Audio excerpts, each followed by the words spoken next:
مدنی زندگی کو سبسکرائب کریں اور گھنٹی کے ساتھ ساتھ آل بٹن پر کلک کر لیں۔ حضرت انس رضی اللہ تعالی عنہ سے روایت ہے کہ ایک شخص حضور صلی اللہ علیہ وسلم کا کاتب تھا۔ وہ کسی وجہ سے اسلام سے پھر کر مشرکین سے جا ملا تو اس پر حضور صلی اللہ علیہ وسلم سخت ناراض ہوئے اور اس کے حق میں بد دعا فرمائی کہ اس کو زمین قبول نہ کرے۔ اس کے بعد جب وہ شخص مر گیا اور اس کو دفنا دیا گیا تو حضرت ابو طلحہ رضی اللہ تعالی عنہ اس کی قبر کی طرف تشریف لے گئے۔ کیا دیکھتے ہیں کہ اس کی میت قبر کے باہر پڑی ہے۔ یہ دیکھ کر آپ رضی اللہ تعالی عنہ نے وہاں کے لوگوں سے دریافت کیا کہ یہ ماجرا کیا ہے، اس کی میت باہر کیوں پڑی ہے؟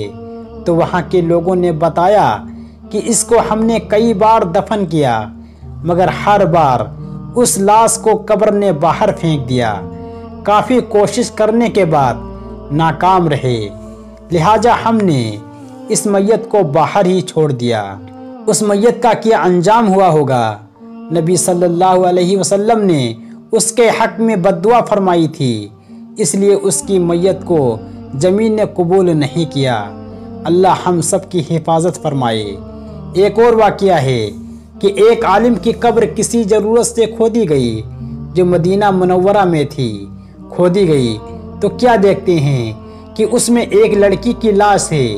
انہی مجمع میں سے کچھ لوگ اس لڑکی کو پہچانتے تھے اور ان کو معلوم تھا کہ یہ فلاں شہر کی فلاں عیسائی کی لڑکی ہے۔ چنانچہ وہ لوگ اس لڑکی کے گھر گئے اور اس کے ماں باپ سے اس کا حال پوچھا اور اس لڑکی کی قبر پوچھی تو انہوں نے اپنی لڑکی کی قبر بھی بتائی اور اس لڑکی کے بارے میں پوچھا تو اس کے والدین نے بتایا میری بیٹی دل سے مسلمان تھی اور مدینہ منورہ میں مرنے کی خواہش رکھتی تھی۔ اس لڑکی کے بارے میں کافی کچھ بتایا۔ پھر اس کے باپ اس کی قبر پر گئے، پھر اس کی قبر کو کھدوا کر دیکھا گیا تو اس میں اس عالم کی لاش نکلی جس کی قبر میں مدینہ میں یہ لڑکی نکلی تھی۔ یہ منظر دیکھ کر سارے لوگ حیران ہو گئے، آخر یہ ماجرا کیا ہے؟ پھر سارے لوگ اس عالم کے گھر گئے اور اس کی بیوی سے ملے، سارا واقعہ بتایا اور انہوں نے اس عالم کے عمل پوچھے کہ یہ زندگی میں کیا کرتے تھے، کون سا گناہ کرتے تھے جو یہ ہوا؟ تو اس عالم کی بیوی نے فرمایا میرے شوہر بڑے نیک آدمی تھے، یہ بات ضرور تھی کہ وہ یوں کہا کرتے تھے کہ عیسائی مذہب میں یہ بات بڑی آسانی کی ہے کہ ان کے یہاں جنابت کا غسل ضروری نہیں ہے، اسی وجہ سے وہ اس لڑکی کی قبر میں پہنچائے گئے۔ دوستوں، وہ عیسائی لڑکی دل سے مسلمان تھی اور مدینے میں مرنے کی خواہش رکھتی تھی، اور یہ عالم کے دل میں یہ بات آئی کہ عیسائی مذہب میں یہ چیز بہت اچھی ہے۔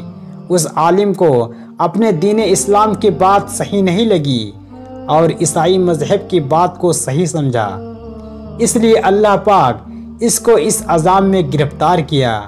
اللہ پاک ہم سب کو اپنے دین اسلام کی ہر چھوٹی بڑی بات پر عمل کرنے کی توفیق عطا فرمائے، آمین۔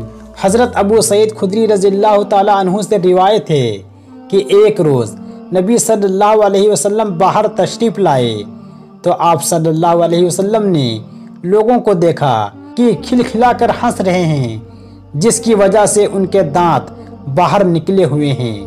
ان کا یہ حال دیکھ کر آپ صلی اللہ علیہ وسلم نے ارشاد فرمایا کہ خبردار، اگر تم موت کو کثرت سے یاد کرتے تو تم کو اس حال میں نہ دیکھتا۔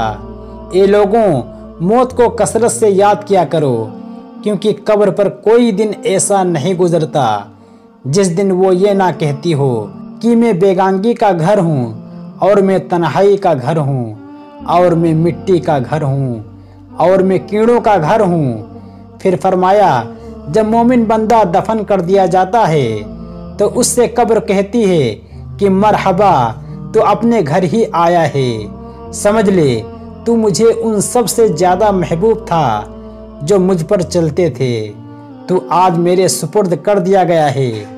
اور میرے پاس آ گیا ہے، تو اب میرا سلوک دیکھے گا کہ میں تیرے ساتھ کتنا اچھا سلوک کرتی ہوں۔ اس کے بعد جہاں تک نظر پہنچتی ہے قبر کو کشادہ کر دیا جاتا ہے اور اس کے لیے جنت کا دروازہ کھول دیا جاتا ہے، اور جب فاجر یا کافر بندہ دفن کر دیا جاتا ہے تو اس سے قبر کہتی ہے کہ تیرا آنا برا آنا ہے اور تو بری جگہ آیا ہے، سمجھ لے کہ مجھ پر چلنے والوں میں تو مجھے سب سے زیادہ بڑا دشمن تھا، سو اب جب تم میرے سپرد کر دیا گیا ہے اور اب میرے پاس آ گیا ہے، اب تو دیکھے گا کہ تیرے ساتھ کیا معاملہ کرتی ہوں۔ اس کے بعد قبر اسے اس طرح بھینچتی ہے کہ اس کی دائیں پسلیاں بائیں پسلیوں میں اور بائیں پسلیاں دائیں پسلیوں میں گھس جاتی ہیں۔ اللہ پاک ہم سب کو قبر کے عذاب سے حفاظت فرمائے، آمین ثم آمین۔